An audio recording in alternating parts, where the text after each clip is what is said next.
understanding the transient nature of life and how to embrace change. My dear friends, have you ever held a flower in your hand, marveling at its delicate beauty, only to feel a twinge of sadness when its petals begin to fall? Have you ever gazed at the sky, painted with the fiery hues of a sunset, wishing that moment could last forever? If so, you have felt the bittersweet truth of impermanence, the great truth of anicca. Everything changes, nothing stays the same. This is not a lament, it is life's most profound gift. To truly understand this, not just with your mind but with your heart, is to unlock a deeper joy, a peace that cannot be shaken. Today, we embark on a journey, a shared exploration of anicca, the transient nature of life. But this will not be a dry lecture or a collection of abstract concepts. No, this will be a conversation, a whisper in the quiet spaces of your heart. Together, we will embrace the ever-changing dance of existence, not as a source of fear or sadness, but as the very essence of beauty and freedom. Take a deep breath with me. Feel the air fill your lungs and then leave. That, my dear friends, is the rhythm of impermanence. The inhale comes, and we think it will last forever. But before we know it, it transforms into the exhale, making room for the next moment. Life is just like this, always flowing, always moving, always inviting us to let go and trust the current. I know what you might be thinking. Change is hard, letting go is painful, and yes, it is. Clinging to what we love, fearing what might come next. This is the human condition. But what if I told you that within the truth of impermanence lies not suffering, but liberation? Imagine a world where you no longer fight against change, no longer cling to what must naturally pass. Imagine living with the peace of knowing that every moment, joyful or sorrowful, is a fleeting brushstroke on the canvas of your life. This is the gift of anicca. As we begin this journey, I invite you to open your heart. Let the words you hear not merely flow through your mind, but settle in the deepest corners of your being. For in understanding impermanence, we do not just find acceptance. We find freedom, compassion, and a love for life so profound it cannot be put into words. Let us begin together to explore the beauty of change, the grace of letting go, and the art of embracing the flow of life. Let us walk the path of anicca, not as a lesson to be learned, but as a way to truly live. Are you ready? Then let us take our first step. Chapter 1. The Breath of Anicca. Take a deep breath. Inhale deeply, feeling the cool air fill your lungs. Now exhale slowly, letting it all go. Do you feel that? That gentle exchange is life itself. A momentary gift that exists only for a fleeting second before it changes into something new. Breathing is the simplest act, yet it is the clearest teacher of impermanence. No breath lasts forever. The air we draw in nourishes us, but we must let it go to make room for the next. Clinging to one breath would suffocate us. Letting it flow sustains our very being. Life, my dear friends, is exactly the same. We often cling tightly to what we love, relationships, achievements, possessions, thinking that holding on will preserve our happiness. But life whispers a different truth. Let go, so you may live. In the Zen tradition, there is a story of a monk sitting by a river. He watches the water flow, each ripple sparkling under the sunlight. A student asks, "Master, what is the nature of life?" The monk points to the river and says, "It is like this, always flowing, never stopping, and infinitely beautiful when you allow it to move." The breath and the river are not just metaphors, they are reminders. Each moment, like each breath, comes and goes. When we fight this truth, we suffer. But when we embrace it, we begin to see the beauty in life's transient dance. So, let us practice together. Close your eyes if you feel comfortable and take another deep breath. As you inhale, imagine all the beauty, love, and joy in your life filling your heart. As you exhale, release any fear, pain, or resistance to change. With every breath, you are alive, an ever-changing miracle. This is the essence of anicca. to flow like the river, to breathe without clinging, and to trust that life will carry you forward moment by moment. Chapter 2. Nature's Unfolding Drama. Look around you. Nature is the greatest storyteller of impermanence. Every tree, every flower, every cloud in the sky sings the same truth. We are here now, but we will not be here forever. Have you ever watched the cherry blossoms bloom in spring? They are breathtaking, aren't they? Their soft pink petals seem to float like whispers in the wind. But their beauty is fleeting. In just a few weeks, the blossoms fall, leaving behind bare branches. Yet, do we curse the tree for losing its flowers? No. We treasure the brief moment of their bloom even more because we know it will not last. Life is like that cherry blossom. Its beauty lies not in permanence, but in its fragility. When we understand this, we begin to see that every moment, no matter how small, is precious. There is a Zen teaching that says, when you hold a leaf in your hand, you are holding the entire universe. Think about that. The leaf you hold was once part of a tree, nourished by the rain, the soil, and the sun. It grew, lived, and then fell, becoming part of the earth again. Every stage of its life was necessary and perfect. We too are part of this unfolding drama. We grow, we change, and eventually we return to the earth. There is no need to fear this cycle. It is not a loss. It is life itself, endlessly renewing and transforming. The next time you see a falling leaf or a setting sun, pause for a moment. Let it remind you of Anika, the truth that nothing lasts forever, and in that reminder, find a deeper appreciation for the beauty of this very moment. Chapter 3. Suffering and Resistance to Change. Why does impermanence hurt? Why do we resist it so fiercely? The answer, my friends, lies in our clinging. We hold on to people, to things, to moments, as if they could last forever. And when they inevitably slip away, we feel pain. Imagine holding a handful of sand. If you grasp it tightly, the grains slip through your fingers faster. But if you cup your hand gently, the sand stays for a while. Life is the same. The more we cling, the more we suffer. There is a story in Zen about a disciple who had a favorite cup. It was simple and beautiful, and he loved drinking tea from it every day. One day, the master said to him, "You must see the cup as already broken." The disciple was confused. Why think of it as broken when it was perfectly fine? But then, one day, the cup did break. In that moment, the disciple understood. By accepting the cup's impermanence, he could cherish it fully, without fear of losing it. We suffer because we want things to stay the same. We want our loved ones to never leave, our youth to never fade, our successes to never diminish. But this is not the nature of life. Change is inevitable, and here's the secret. It is not change itself that causes pain, it is our resistance to it. So how do we let go? Start small. Practice accepting the little changes in your daily life.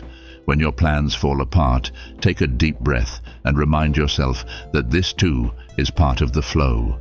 When a cherished moment passes, smile with gratitude instead of clinging to its memory. Remember, impermanence is not here to hurt you, it is here to teach you. Every loss, every change is an invitation to grow, to let go, and to see life as it truly is, a fleeting, wondrous miracle. As you reflect on this, ask yourself, what am I holding on to that is causing me pain? And what would happen if I simply let it go? Chapter 4. The Wisdom of Letting Go. Letting go feels like the hardest thing in the world, doesn't it? We cling to what we love as if our grip could stop the flow of time. But life, my dear friends, is not a rope to be held. It is a river to be flowed with. Imagine carrying a heavy stone in your hands. At first, it doesn't feel so bad, but as time goes on, the weight becomes unbearable. That stone is your resistance to change, your refusal to let go. What would happen if you simply opened your hands? The burden would fall away, and your heart would be free. There is a Zen story about a master and his disciple. The disciple, overwhelmed by life's challenges, complained, "Master, how can I find peace when everything I love keeps slipping away?" The master silently handed him a cup of water and asked him to hold it. Then he began pouring more water into the cup until it overflowed and spilled onto the disciple's hands. "It's too much," the disciple cried. The master nodded and said, "Yes, my child, and peace will come when you let go of what you cannot hold. Letting go is not losing, it is freeing. It allows you to embrace the beauty of what is here now instead of grasping at what is already gone. The truth is, everything in life is borrowed. The people we love, the moments we cherish, even the breath we take. When you learn to let go, you don't stop loving or caring. In fact, you love more deeply because you know that every moment is a gift. You stop clinging and start living. Ask yourself, what are you holding on to that no longer serves you? Is it time to open your hands and let the river of life carry you forward? Chapter 5. Impermanence in Relationships. Nothing reveals the truth of impermanence more powerfully than our relationships. The people we love, the bonds we form, the memories we create, they are all fleeting. This can be painful, yes, but it is also what makes them so precious. Think of the last time you laughed with a dear friend, held the hand of someone you love, or shared a quiet moment with family. Did you notice how time seemed to stand still, even though you knew the moment would pass? This is the paradox of impermanence. It teaches us to cherish each connection, not despite its transience, but because of it. There is a beautiful Japanese concept called mono no aware. It means the gentle, bittersweet awareness of impermanence. It is the feeling you get when you watch a sunset with someone you love, knowing it won't last, but savoring it all the more. Too often, we take our relationships for granted, assuming they will always be there. But life is unpredictable, and the people we hold dear will not stay forever. This is not a cause for despair. It is a call to love deeply and fully in the time we have together. The next time you are with someone you love, pause for a moment. Look into their eyes, feel their presence. Remind yourself that this moment is a gift, one that will not come again. When you embrace impermanence, you stop waiting for the perfect time to express your love. You say, "I love you today, right now," because you understand that tomorrow is never promised. Remember this, impermanence is not the end of love, it is the reason for love. Chapter 6. Death, the ultimate teacher of impermanence. Let us not shy away from the one truth we all share: we will die. Death is the great equalizer, the one certainty in a world of uncertainty. It is not morbid to think of death, it is wise. For when we confront our mortality, we begin to truly live. Have you ever walked through a graveyard and felt the silence there? It is not a silence of fear, but of reverence. Each stone marks a life once lived, a story that began and ended. And yet, those stories are not gone. They live on in the memories of others, in the ripples they created in the world. In Zen practice, there is a meditation on death called Maranasati. It is not meant to scare us, but to awaken us. It reminds us that life is fragile and fleeting, and that each day is a gift we must not waste. Consider the story of a king who sought the ultimate truth. He asked his advisors for a phrase that would always be true, no matter the circumstances. They returned with these words, "This too shall pass." The king realized that all joy, all sorrow, all triumph, and all failure were temporary.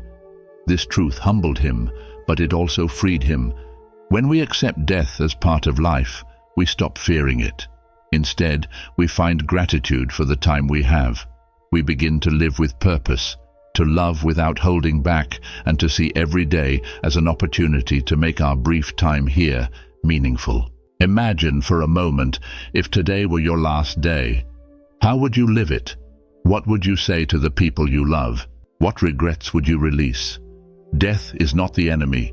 It is the teacher that reminds us to cherish life. My dear friends, let us not wait until the end to learn this lesson. Let us live each day with the wisdom of impermanence in our hearts, so that when our time comes, we can leave with no regrets, only peace. Chapter 7. The freedom of living in the present. Close your eyes for a moment. Listen to the sounds around you, the hum of life, the gentle rustle of the wind, or maybe the faint beating of your own heart. These moments are precious, not because they are extraordinary, but because they are fleeting. When we live in the present, we align ourselves with the truth of impermanence. We stop worrying about what is gone or what has not yet arrived. Instead, we find ourselves here, in the only moment that truly exists, now. But let me ask you this: how often do you live in the present? Too often, our minds are like restless travelers, jumping between memories of the past and anxieties about the future. We miss the beauty of what is right in front of us. In Zen, there is a story of a man chased by a tiger. Running, he comes to the edge of a cliff. Below him is another tiger. Desperate, he grabs a vine and dangles between the two. At that moment, he notices a wild strawberry growing on the side of the cliff. He plucks it, tastes it, and says, "How sweet it is." This story reminds us that life, even in its most uncertain moments, offers sweetness. But to taste it, we must be fully present. The present is not just a place of refuge, it is the only place where life happens. When you drink a cup of tea, really drink it. Feel the warmth in your hands, the aroma rising, the taste lingering on your tongue. When you talk to someone you love, truly listen, as if this were your last conversation. Living in the present is not about forgetting the past or ignoring the future. It is about trusting that this moment is enough. And when you live this way, you find a freedom unlike any other. A freedom from fear, regret, and the need for control. Take a deep breath and let yourself be here. In this moment, you are alive. Chapter 8. The ripple effect of change. Every action, every word, every thought creates ripples in the vast ocean of life. We often underestimate the power of these ripples, but impermanence teaches us that nothing is static. Every small change can grow into something profound. Think of a single drop of water falling into a pond. The ripples spread outward, touching everything in their path. This is how change works. What seems small or insignificant today may transform your life or someone else's tomorrow. When we embrace this truth, we begin to see challenges not as obstacles, but as opportunities. Every ending becomes a new beginning. Every failure becomes a lesson. Every loss creates space for something new to grow. Let me share a story. A farmer had a horse that ran away. His neighbors said, "What bad luck?" The farmer simply replied, "Maybe." The next day the horse returned, bringing with it 3 wild horses. The neighbors exclaimed, "What good fortune!" The farmer again said, "Maybe." Later the farmer's son broke his leg while trying to ride one of the wild horses. "What bad luck!" the neighbors said. Again the farmer replied, "Maybe." Soon after, soldiers came to the village, drafting all the young men for war. The farmer's son was spared because of his injury. This story teaches us that change is not inherently good or bad. It simply is. What matters is how we respond to it. When you feel stuck or overwhelmed, remember the ripple effect.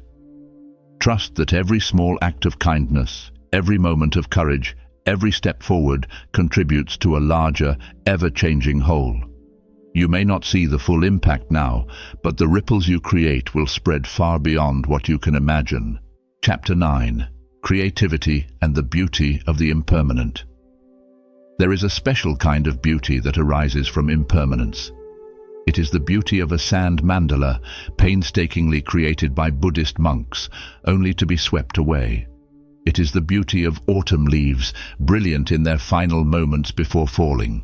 It is the beauty of art, music, and stories that capture a fleeting feeling, knowing it can never be replicated. In Japan, there is a concept called wabi-sabi, which celebrates imperfection, impermanence, and the beauty of things that are incomplete. A cracked vase, a weathered piece of wood, or an uneven brushstroke in a painting, all of these carry a quiet dignity because they remind us of life's fragility and uniqueness. When we create, we participate in this beauty. Whether it's painting a picture, writing a poem, or planting a garden, our creations are impermanent. But that doesn't diminish their value, it enhances it. The knowledge that something will not last forever makes it more meaningful. Let me tell you about a Zen painter. He worked tirelessly on a masterpiece, painting a serene landscape. As he finished, rain began to fall, smudging the paint and ruining the canvas. Instead of despairing, he smiled and said, "Now it is complete." He understood that imperfection and transience are part of the creative process. What can we learn from this? That our lives too are works of art. Each day we add brushstrokes, some bold, some gentle, some messy, and one day the canvas will be finished. It won't be perfect, but it will be uniquely ours. So create, not to preserve, but to express, not to control, but to let go. Embrace the impermanence of your creations, and in doing so, you will discover their true beauty. Remember, my dear friends, the fleeting nature of life is not a reason to despair. It is a reason to celebrate. Each moment, each change, each creation is a chance to participate in the ever-unfolding dance of existence. Let your life be your masterpiece. Chapter 10. Anicca in Everyday Life. Impermanence is not just a philosophy for monks or poets. It is the reality of our everyday lives. It is there in your morning coffee, the warmth fading with each sip. It is in your work, where success and failure trade places like dancers on a stage. And it is in your relationships, where moments of joy and sorrow weave the fabric of connection. When we embrace Anicca, we don't have to fear these changes. Instead, we learn to live with grace, flowing with life's rhythm rather than resisting it. Let's begin with small steps. When your plans fall apart, don't see it as a disaster. Pause, take a breath, and remind yourself that every moment is an opportunity to adjust and grow. When someone cuts you off in traffic or your favorite dish sells out at a restaurant, let go of frustration. These are fleeting inconveniences, not permanent scars. Anicca also reminds us to celebrate the good things while they last. Instead of rushing through your morning, savor the warmth of the sun on your skin. When you share a meal with loved ones, truly taste the food, listen to their laughter, and let gratitude fill your heart. The truth of impermanence also helps us face life's bigger challenges. Perhaps you've lost a job, a relationship, or someone you love. It hurts, I know, but remember, this pain too will pass. Healing will come like a sunrise after the longest night. Life's changes are not here to defeat you. They are here to teach you. Let every small moment, every challenge, and every joy remind you of the beauty of Anicca. Chapter 11. The Timeless Zen of Anicca. When you fully understand impermanence, you begin to live like a leaf floating on a river. You don't fight the current, you trust it. You don't cling to the riverbank, you flow with grace. There is a Zen parable about a student who asked, "Master, how can I find enlightenment?" The master replied, "Have you finished your rice?" The student said, "Yes." The master smiled and said, "Then wash your bowl." The lesson is simple. Enlightenment is not found in distant, mystical places. It is in the ordinary moments of life. Washing your bowl, walking in the rain, or sitting quietly with a cup of tea. All of these are opportunities to live fully in the truth of impermanence. Let me share one final story. A student once asked his master, "What happens after we die?" The master answered, "I don't know." Surprised, the student said, "But you're a Zen master." The master replied, "Yes, but I am not dead." This story reminds us to focus on the life we are living now, instead of worrying about what comes next. Anicca teaches us to live in the moment, with curiosity, humility, and an open heart. When you live this way, you stop clinging to what you cannot keep. You stop fearing what you cannot control. Instead, you become part of life's endless flow, a flow that is always changing, always beautiful. Conclusion: the gift of impermanence.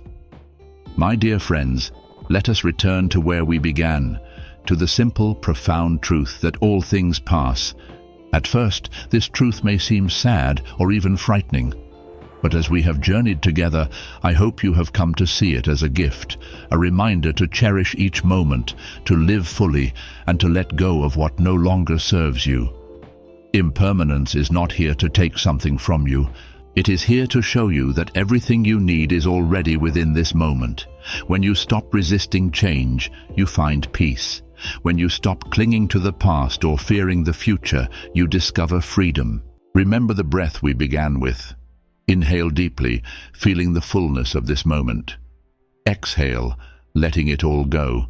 Life is just like this, a series of moments, each one complete in itself, each one flowing into the next. As you leave here today, carry this truth with you.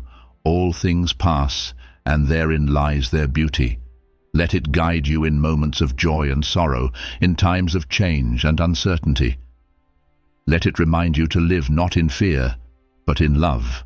May your life be a reflection of the wisdom of Anika, graceful, compassionate, and free.